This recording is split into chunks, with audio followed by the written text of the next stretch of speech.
사랑하는 초업제일교회 성도 여러분, 유튜브 시청자, 구독자 여러분 반갑습니다. 김정빈 목사입니다. 간밤에도 평안히 잘 주무셨습니까?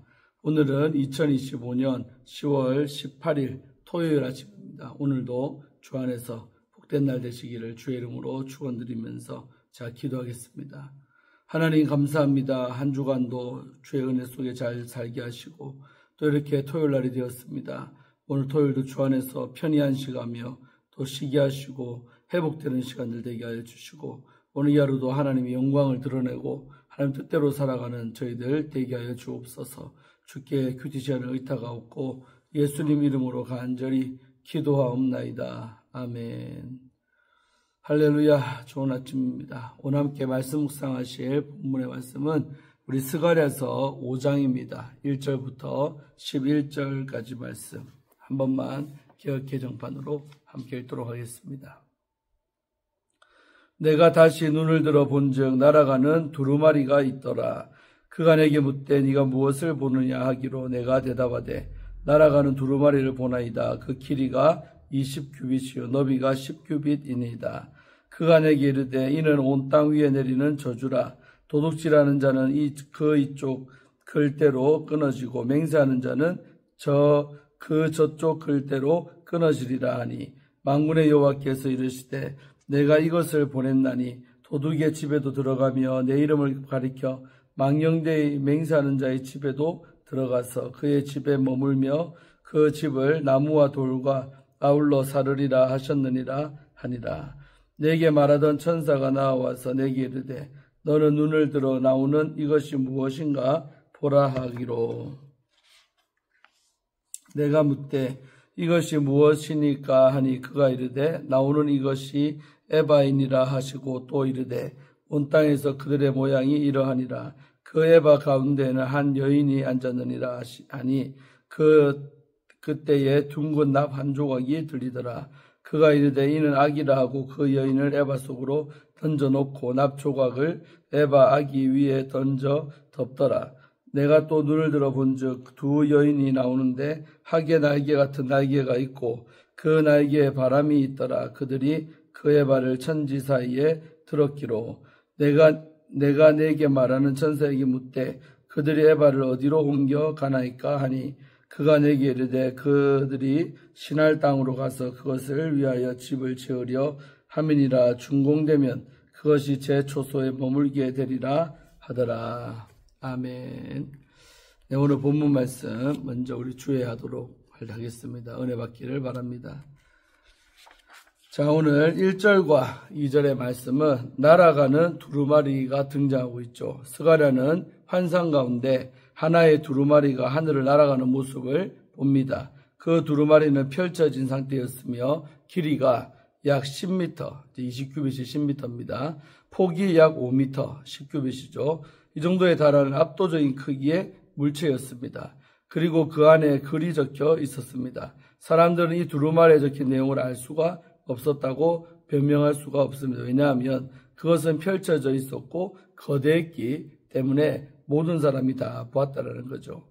자, 3절에서 4절은 온 땅에 내리는 저주에 대해서 말합니다. 천사는 스가랴가 본 두루마리가 무엇을 의미하는지를 설명해 줍니다. 그것은 온 땅을 휩쓸고 다닐 저주라고 밝힙니다.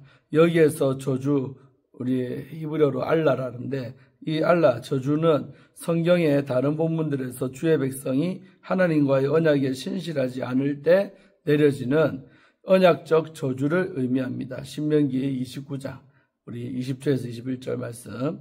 환상 속의 두루마리가 저주인 이유는 그것이 악인들 위에 임할 하나님의 심판을 선포하고 있기 때문입니다.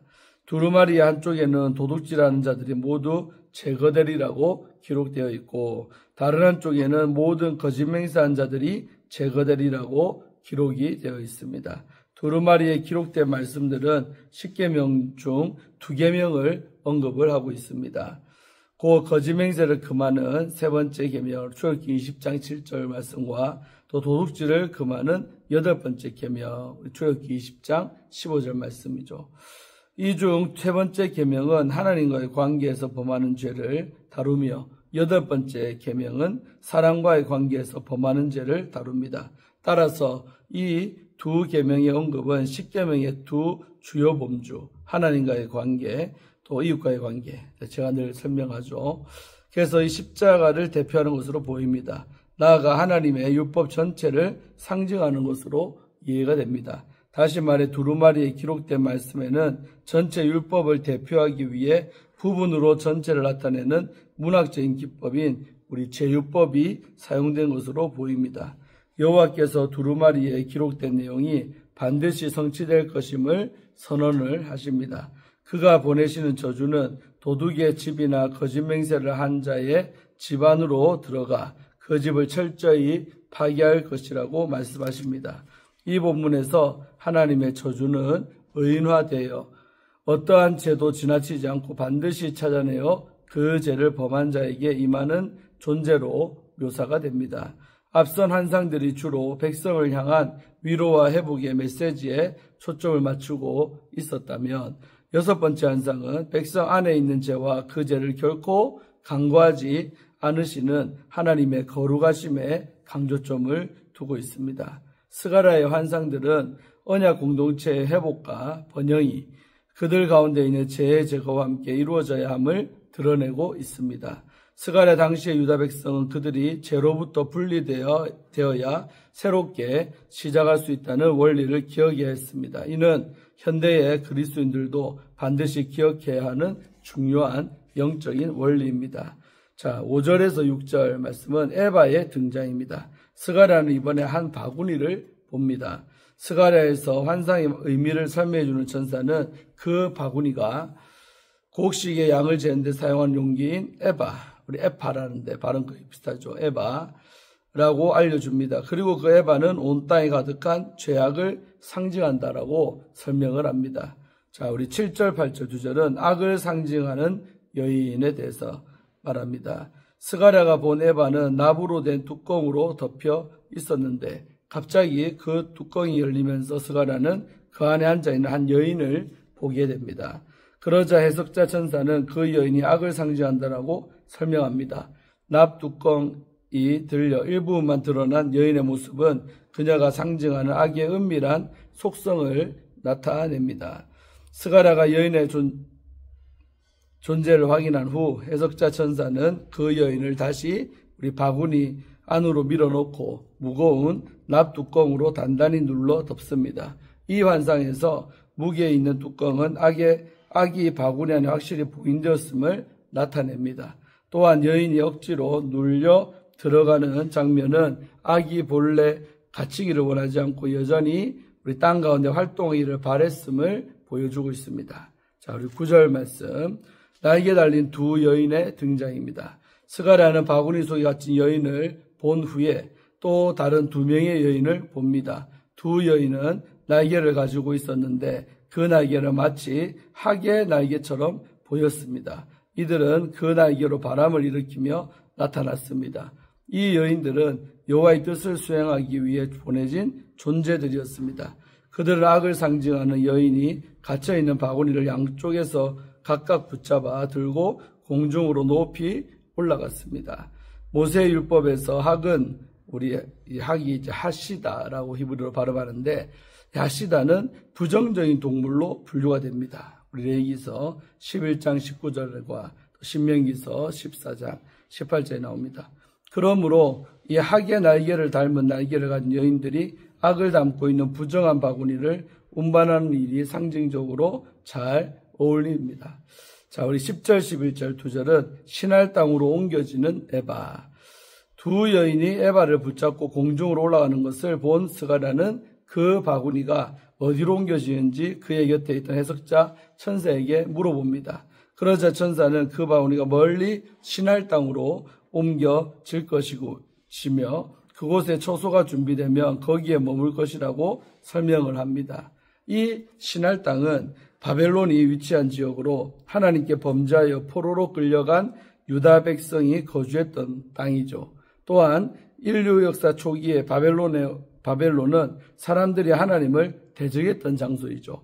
우리 바벨탑 사건 알죠? 창세기 11장 우리 1절로 9절에 나오죠. 따라서 온 땅에 악을 담은 바구니가 바벨론에 머무는 것은 상징적으로 아주 적절합니다. 이 환상은 언약 공동체의 악이 하나님에 의해 멀리 옮겨질 것임을 잘 보여줍니다. 하나님은 회복의 때에 그의 백성과 악 사이를 철저히 분리하실 것입니다. 오늘 본문의 예언은 궁극적으로 메시아를 통해 마지막 때에 성취될 것입니다. 그러나 이 예언들은 스가랴 당시에 유다 공동체에게 아주 죄의 심각성과 또 악의 위험성에 대해 강력한 경고로 들렸을 것입니다. 아멘. 이렇게 해서 우리 주에 마쳤습니다. 자, 우리 공의와 정결을 이루시는 하나님의 은혜에 관해서 함께 말씀을 나누고자 합니다. 오늘 본문에서 스가랴는 6번째와 7번째 환상을 통해 하나님의 공의와 정결케 하심을 듣습니다. 날아다니는 두루마리와 에바 속의 여인은 죄의 현실과 하나님의 단호한 심판을 상징합니다. 이 말씀을 통해 우리가 알아야 할 죄의 결과와 하나님의 은혜는 무엇일까요? 첫째로, 모든 죄는 하나님 앞에 명백하게 드러나며 우리는 말씀으로 심판을 받는다는 것입니다. 오늘 본문에서 스가랴는 날아다니는 거대한 두루마리를 봅니다. 큰 두루마리는 하나님의 율법이 지닌 절대 권위와 온 전 우주적 영향력을 상징합니다. 이 두루마리에는 도둑질하는 자와 거짓맹세하는 자에 대한 저주가 기록이 되어 있습니다. 이는 단지 두 가지 죄에 대한 경고가 아니라 십계명의 중심인 하나님과 이웃에 대한 모든 죄를 포괄합니다. 이 말씀은 하나님의 말씀을 어긴 모든 자에게 내려질 저주와 심판을 선언하는 것으로 하나님의 공의가 반드시 이루어진다는 사실을 잘 가르쳐주고 있습니다. 하나님의 말씀은 살아 역사하는 능력입니다. 말씀은 사람의 마음을 꿰뚫고 죄를 드러내며 회개로 인도합니다. 사랑하는 성도 여러분, 우리도 하나님의 말씀 앞에서 자신을 돌아봐야겠습니다. 연약한 우리는 하나님의 공의 앞에 겸손히 서서 용서하시는 은혜를 구해야 할 줄로 믿습니다. 아멘. 그래서 우리가 날마다 이렇게 큐티하고 사는 게 너무나도 큰 축복인 것을 깨닫기를 축원합니다. 둘째로, 하나님의 은혜를 경험한 성도는 죄와 구별되어 정결한 삶을 살아야 합니다. 스가랴서 5장은 하나님이 죄를 심판하실 뿐 아니라 그 죄가 다시는 하나님의 백성 가운데 거하지 못하도록 완전히 제거되는 장면을 잘 보여줍니다. 이 공동체가 거룩해야 함을 강조하지요. 죄는 단순한 개인의 문제가 아니라 공동체 전체의 순결과 사명에 영향을 미칩니다. 하나님은 거짓과 도둑질로 가득한 백성의 삶을 보시며 그 죄를 묵과하지 않으십니다. 정결해진 우리는 죄를 가볍게 여기는 세상 속에서 하나님의 공의로운 심판을 기억해야 합니다. 마지막 때를 향해 나아가는 성도의 삶은 하나님이 동행하시는 시간이며 성도가 모인 곳은 하나님이 함께 하시는 거룩한 장소입니다. 그러므로 우리는 죄를 멀리하고 날마다 말씀과 기도로 자신을 돌아보며 정결한 삶을 살아야 합니다. 하나님이 정결하게 하심은 단지 과거의 이례적인 사건이 아니라 오늘도 우리 삶 속에서 반복해서 일어나야 할 현실이죠. 서로를 위해 기도하며 죄에 민감하고 재회개와 용서가 있는 믿음의 공동체를 세워감으로 세상에 하나님의 거룩하심을 전하는 성도가 되기를 간절히 소망합니다. 자, 우리 마지막으로 우리는 정결하게 하시는 하나님의 은혜를 그래서 구해야 합니다. 7번째 환상에서 스가랴는 뚜껑이 덮인 에바 안에 앉아있는 여인을 봅니다. 천사는 이 여인을 악이라고 선언하며 무거운 납뚜껑으로 그녀를 다시 가두고 두 여인이 날개로 그 에바를 신할 땅, 바벨론 땅으로 옮깁니다. 이 환상은 죄가 공동체 안에 머물 수 없으며 하나님이 친히 그것을 제거하신다는 사실을 가르쳐 줍니다. 바벨론은 역사적으로 하나님의 심판과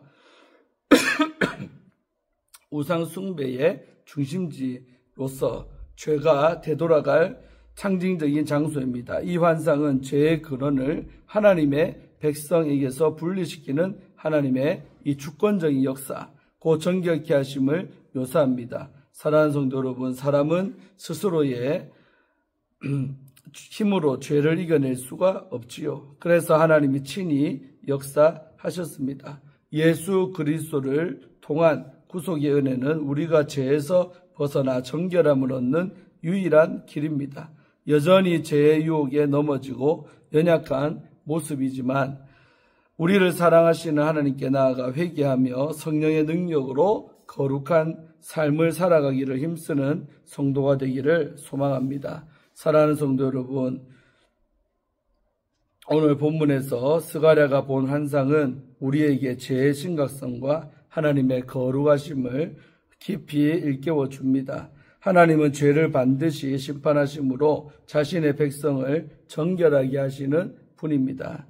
하나님은 우리를 정죄하는 데서 끝내지 않으시고 회개와 용서를 통해 다시 세우기를 원하십니다. 하나님의 은혜로 우리의 삶이 회복되고 거룩함으로 채워지기를 간절히 기도드립니다. 아멘. 예, 오늘 말씀도 너무나 은혜가 됩니다. 그래서 항상 우리가 회개하는 게 너무나도 귀하고 또 악과 분리되는 것이 하나님의 뜻이라는 것입니다. 그래서 우리 삶에도 보면 우연히 일어나는 일처럼 보이지만 우연은 없죠. 하나님의 다 뜻이 있고 공동체 안에서 분리되어지는 역사들이 자기가 하는 것 같아도 그렇지 않습니다. 하나님이 그 일을 행하신다는 거죠. 너는 은혜가 오늘 되는 적절한 그런 말씀이 내려왔습니다. 기도하면서 오늘 이 말씀 마음판에 새기고 내일 주일을 맞이하기를 주의 이름으로 축원드리겠습니다. 하나님 감사합니다. 오늘도 이 아침에 이렇게 하나님 말씀을 묵상하게 하심에 감사하고 또 스가랴서 말씀 두 가지 환상을 통해 우리에게 영적인 교훈을 주심에 감사합니다. 우리가 늘 정결하게 살아가기를 원하시고 거룩한 삶을 살아가기를 원하시는 그 하나님 아버지의 마음을 느낍니다. 또 악은 철저하게 구별되어져야 되고 갇혀야 된다는 것을 우리는 깨닫습니다. 하나님 역사하여 주셔서 아버지 앞에 깨끗한 삶 살게 하시고 하나님께 임재와 동행하시는 은혜를 받고 살아가는 성도들 다 되게 하시고 우리가 거룩해지면 질수록 더 하나님과 동행할 수 있다는 그것을 깨닫게 하사 날마다 거룩하게 살리라 결단하며 믿음으로 살아가는 우리 초업제육의 모든 성도들 되게 하시고 또 유튜브 시청자 구독자 성도님들 다 되게 하여 주시옵소서. 주께 모든 것을 의지하옵고 예수님 이름으로 간절히 기도하옵나이다. 아멘. 할렐루야. 오늘도 좋은 하루 되시기를 바랍니다. 샬롬. 내일 뵙겠습니다.